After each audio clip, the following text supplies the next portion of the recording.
루카가 전한 거룩한 복음입니다. 그때 예수님께서는 비유 하나를 말씀하셨다. 예수님께서 예루살렘에 가까이 이르신 데다 사람들이 하느님의 나라가 당장 나타나는 줄로 생각하고 있었기 때문이다. 그리하여 예수님께서 이르셨다. 어떤 귀족이 왕권을 받아오려고 먼 고장으로 떠나게 되었다. 그래서 그는 총 10사람을 불러 10미나를 나누어 주며 내가 올 때까지 벌이를 하여라 하고 그들에게 일렀다. 그런데 그 나라 백성은 그를 미워하고 있었으므로 사절을 뒤따라 보내어 저희는 이 사람이 저희 임금이 되는 것을 바라지 않습니다 하고 말하게 하였다. 그러나 그는 왕권을 받고 돌아와 자기가 돈을 준 종들이 벌이를 얼마나 하였는지 알아볼 생각으로 그들을 불러오라고 분부하였다. 첫째 종이 들어와서 주인님, 주인님의 한 미나로 10미나를 벌어들였습니다 하고 말하였다. 그러자 주인이 그에게 일렀다. 잘하였다 착한 종아. 네가 아주 작은 일에 성실하였으니 10고을을 다스리는 권한을 가져라. 그 다음에 둘째 종이 와서 주인님, 주인님의 한 미나로 5미나를 만들었습니다 하고 말하였다. 주인은 그에게도 일렀다. 너도 5고을을 다스려라. 그런데 다른 종은 와서 이렇게 말하였다.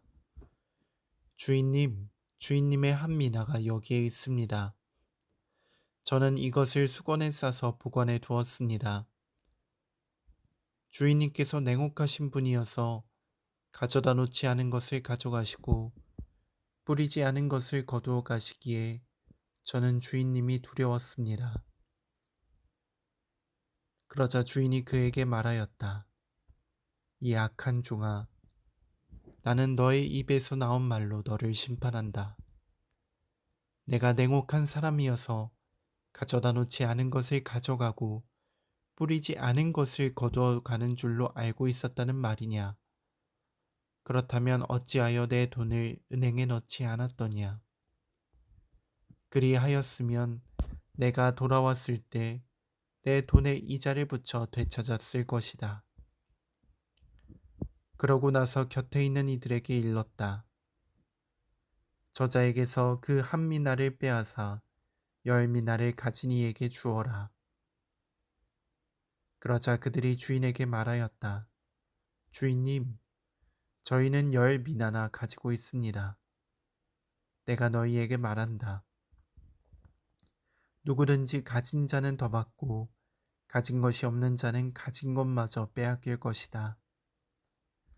그리고 내가 저희들의 임금이 되는 것을 바라지 않은 그 원수들을 이리 끌어다가 내 앞에서 처형하여라. 예수님께서는 이 말씀을 하시고 앞장서서 예루살렘으로 오르는 길을 걸어가셨다. 주님의 말씀입니다. 그리스도님 참여합니다.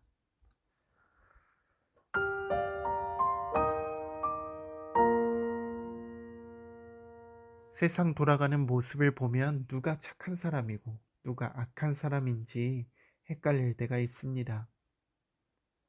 무엇보다 내가 착한 사람인지 악한 사람인지 고민하게 될 때가 있습니다. 오늘 복음에서 예수님은 착한 사람과 악한 사람을 신기한 기준으로 나누십니다. 그 기준에 따라 나의 모습을, 우리들의 모습을 성찰해 봅시다. 당신이 나눠준 한 미나를 가지고 성실히 일한 사람을 착한 사람, 당신에 대한 잘못된 인식으로 아무것도 안 한 사람을 악한 사람이라고 하십니다. 도대체 한 미나는 무엇이기에 사람을 선하고 악한 사람으로 나누시는 것인지 궁금합니다. 생각해보면 한 미나라는 것은 하나님께서 나에게 주신 고유한 정체성을 의미하는 것 같습니다. 하나님이 만들어주신 나라는 작품을 이해하지 못하고 평생을 방황하거나 나라는 작품을 스스로 받아들이지 못하고 실망하는 이들이 바로 악한 종이라는 것입니다. 그런데 여기서 한 가지 의문을 더 가집니다. 과연 방황하는 이들, 실망하는 이들을 악한 사람이라 할 수 있는가? 그것은 바로 한 미나 안에 주님의 선하심이 그대로 담겨 있기 때문일 것입니다. 저는 한 미나가 단순한 돈에 불과할 뿐이라고 생각하지 않습니다. 주인의 일부라는 관점에서 한 미나를 바라볼 때 종들에게 나눠준 미나 안에는 종에 대한 주인의 신뢰와 주인의 권리가 담겨 있습니다. 주인의 신뢰와 권리, 다시 말해 우리를 향한 주님의 신뢰와 주님 자녀로서의 능력을 거부한다면 우리는 악해질 수밖에 없다는 것입니다. 곧 선하신 주님과 멀어질 수밖에 없다는 것입니다. 선하신 우리의 주님이시기에 우리가 저절로 선해지지 않는다는 것입니다. 선하신 그분이 주시는 것을 잘 받아들이고 가꾸어 나갈 때 우리는 선해집니다. 주님이 나에게 무엇을 주셨는지, 무엇을 원하시는지 고민하지도 않고 이 세상을 살아간다면 우리는 빛의 자녀라 불릴 자격이 없을 것입니다. 누가 선한 사람이고 누가 악한 사람입니까? 그것은 우리가 우리 안에 있는 주님의 뜻을 얼마나 잘 받아들였는가에 따라 결정될 것입니다. 서로에 대한 행실을 함부로 비판하지 말고 나는 지금 주님의 뜻을 얼마나 잘 따라가고 있는지 고민하는 하루 보냈으면 좋겠습니다.